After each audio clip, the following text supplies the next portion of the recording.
Koppel, host of the Time for Coffee podcast, where you get firsthand career advice into the jobs and industries that interest you the most. And before we start today's show, I have a quick favor to ask you. If you haven't already, I'd be incredibly grateful if you give us a rating and a review on iTunes. And if you're like me, you need to do it now because you'll forget later and because it's the best way to help others who may be in search of career advice to find this free resource. So press pause if you haven't done it and do it right now. I'll wait.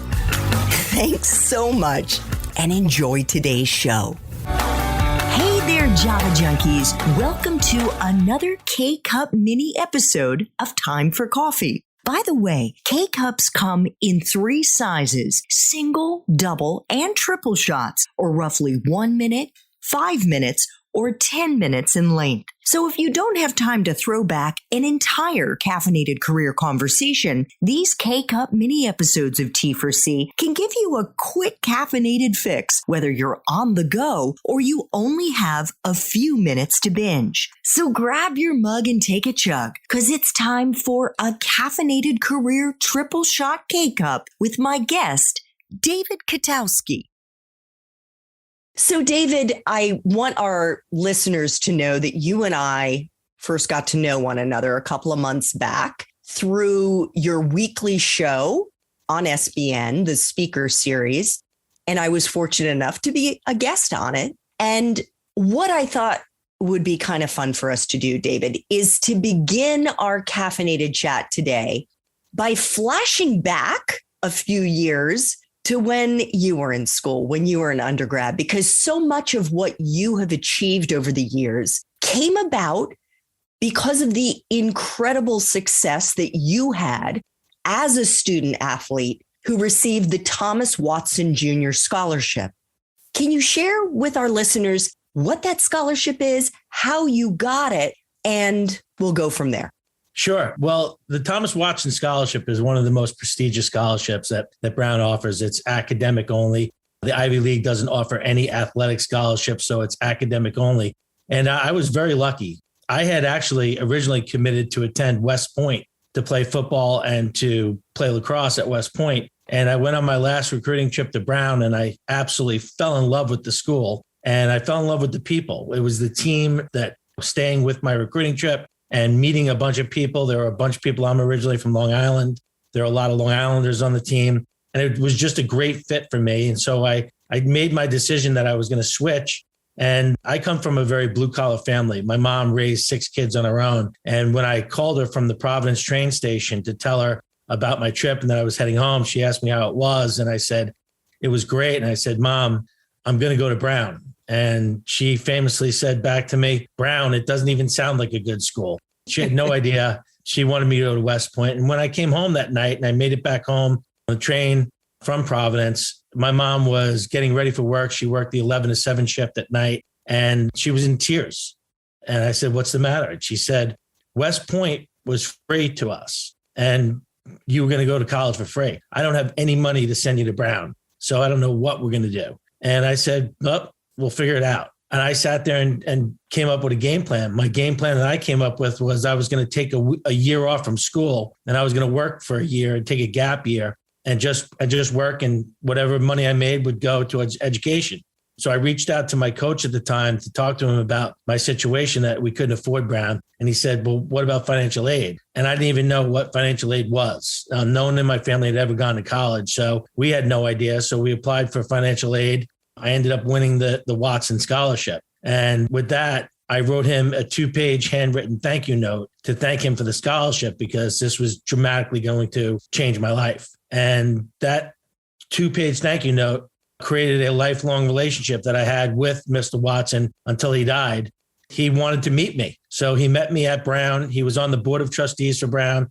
His family had given over $100 million to Brown. The Watson Science Library, where I started out as a bio pre-med major. I spent a lot of time in there.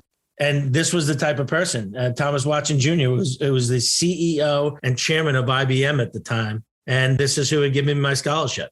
And what did that relationship that you developed with Mr. Watson end up doing for you in the early years? It was my first mentor. It was clearly my first mentor that I had. I had some great coaches and things like that, but I never had a mentor who really took an interest in me like Watson had done. He wanted me to stay in touch with him. He wanted me to keep him up to date on things that I was doing and all things like that. And what was interesting is I wasn't very unsure of what I was going to do after college. And I just didn't know. While my friends might have been doing internships and working at Wall Street firms during the summer, I was working on the back of a garbage truck, cleaning pools or working construction. That was the background that I grew up in. And that's what I knew. So coming out of college, I was thinking maybe I go work for IBM. And Mr. Watson told me, don't apply to IBM because they're going to find out that you won the Watson scholarship and they're going to think that they have to give you a job there. And I said, well, isn't that the whole idea of networking? And he said, I want you to make this on your own. I didn't know what I really wanted to do. I had an opportunity to come back to Brown and coach. My former coach offered me a job coaching on his staff for $9,000 a year. My high school that I went to Chaminade High School in Long Island, which is a very prestigious all-boys Catholic high school. They offered me a job teaching and coaching for $12,000 a year. Even though I won a scholarship, I still had loans. I had student loans I needed to get paid back. So I needed something where I was going to make money. And that's where I decided to look and go to Wall Street. All right. We're going to get to that in just a bit. But first, I want to ask you about the sports that you played at Brown. Sure. As I mentioned in the introduction, you played 3 Division I sports. What were they? And what did sports mean to you as a young guy?